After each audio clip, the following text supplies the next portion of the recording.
YCP మరొక ప్రజా పోరాటానికి సిద్ధమైందా? మెడికల్ కాలేజీల పీపీపీ పోరు విజయవంతం తర్వాత కూటమిని ఇరుకున పెట్టేందుకు మరొక అస్త్రాన్ని సిద్ధం చేస్తుందా? ఉత్తరాంధ్ర వేదికగా కార్యక్షేత్రంలోకి దిగేందుకు సన్నాహాలు చేస్తోందా?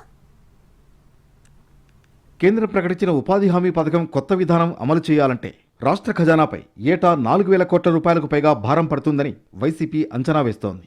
సంస్కరణల ప్రభావంతో ఎదురయ్యే ఆర్థిక భారాన్ని సమర్థంగా ఎదుర్కోలేకపోతే వెనుకబడ్డ ప్రాంతాలపై తీవ్ర ప్రభావం చూపిస్తుందన్న ఆందోళన వ్యక్తం చేస్తోంది. అదే జరిగితే 2027 తర్వాత మరోసారి ఉత్తరాంధ్ర వలసల కేంద్రంగా మారిపోయినా ఆశ్చర్యం లేదన్న వాదనలు వినిపిస్తున్నాయి. ఇలాంటి పరిస్థితుల్లో కేంద్ర రాష్ట్ర ప్రభుత్వాలు కరువు పనుల పట్ల అనుసరిస్తున్న వైఖరిని ఎండగట్టేందుకు గాను వైసీపీ సన్నద్ధమవుతున్నట్లే కనిపిస్తోంది.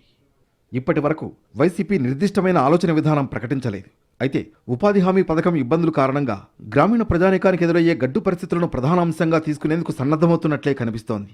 మెడికల్ కాలేజీల పీపీపీ విధానంపై కోటి సంతకాలతో ప్రజామద్దతు కూడగట్టి వైసీపీ సక్సెస్ అయింది. ఇప్పుడు ఉపాధి హామీ ద్వారా పేదలకు నష్టం జరుగుతుంటే ఖచ్చితంగా రంగంలోకి దిగాలనే ఆలోచన చేస్తోంది. ఈ పోరాటాన్ని వలసలు, వెనుకబాటుతనానికి కేర్ ఆఫ్ అడ్రస్ గా మిగిలిపోయిన ఉత్తరాంధ్ర నుంచే మొదలు పెట్టేందుకు ఆస్కారం ఉంది. ఏదైతే గ్రామీణ ప్రాంతాల్లో ఉపాధి హామీ చట్టం దానివల్ల గ్రామీణ ప్రాంతాల్లో ఉపాధి పూర్తిగా కోల్పోయి నిరుద్యోగ సంస్థ గ్రామీణ ప్రాంతాల్లో పెరిగిపోయే ప్రమాదం ఉంది. మళ్లీ వలసలు పోయే ప్రమాదం ఉంది. పనుల కోసం ఎక్కడుంటే ఏ పట్టణ ప్రాంతాల్లో ఎక్కడుంటే అక్కడికి గ్రామీణ ప్రాంతం పూర్తి వలసలు ఇంకా మొదలయ్యే ప్రమాదం ఉంది. 2005లో యూపీఏ ప్రభుత్వం ఉపాధి హామీని హక్కుగా చేస్తూ చట్టం తెచ్చింది. దేశంలోనే తొలిసారిగా ఉమ్మడి ఆంధ్రప్రదేశ్లోనే ఈ పథకానికి శ్రీకారం చుట్టింది కేంద్రం.